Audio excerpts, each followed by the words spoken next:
24 জানুয়ারি থেকে শুরু হচ্ছে দুয়ারে সরকার ক্যাম্প। এই ক্যাম্পে আপনারা কোন কোন প্রকল্পের জন্য আবেদন করতে পারবেন?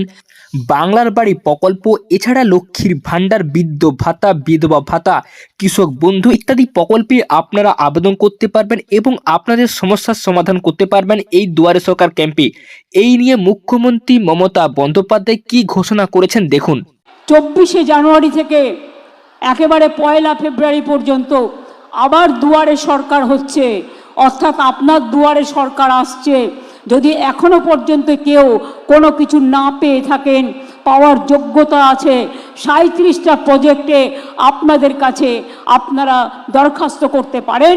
আর যারা যোগ্য হবে আমরা 28 ফেব্রুয়ারির মধ্যে সমস্ত কাজগুলো করে দেব।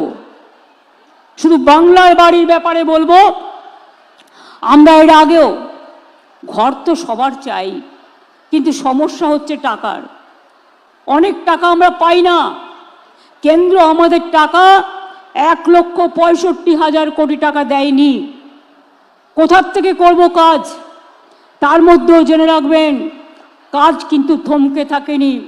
চলছে আমার খাদ্যসাথী, চলছে আমার স্বাস্থ্যসাথী, চলছে আমার কন্যাশ্রী, চলছে আমার লক্ষ্মীর ভাণ্ডার, চলছে আমার কৃষক বন্ধু, চলছে আমার শিল্প গড়া, চলছে আমার সুস্বাস্থ্য কেন্দ্র, চলছে আমার হাসপাতাল, চলছে আমার শিল্প বন্ধু, চলছে আমার পরিযায়ী শ্রমিকের কাজ, চলছে আমার শিক্ষাশ্রী, চলছে আমার যুবশ্রী, চলছে আমার মেধাশ্রী, চলছে আমার ঐক্যশ্রী, চলছে আমার স্টুডেন্ট স্মার্ট কার্ড, চলছে রূপশ্রীর কাজ, চলছে বিড়ি শ্রমিকের জন্য, পরিযায়ী শ্রমিক যারা বাইরে কাজ করে, হয়তো তারা ফিরে এসছে, তাদের জন্য 100 দিনের কাজ বন্ধ করে দিলেও কেন্দ্র, আমরা শুরু করেছি কর্মশ্রী প্রকল্প, যাতে আপনি 50 দিন কাজ করতে পারেন এবং তার বেশিও আপনি করতে পারেন, আমরা তার ব্যবস্থা করে দিয়েছি।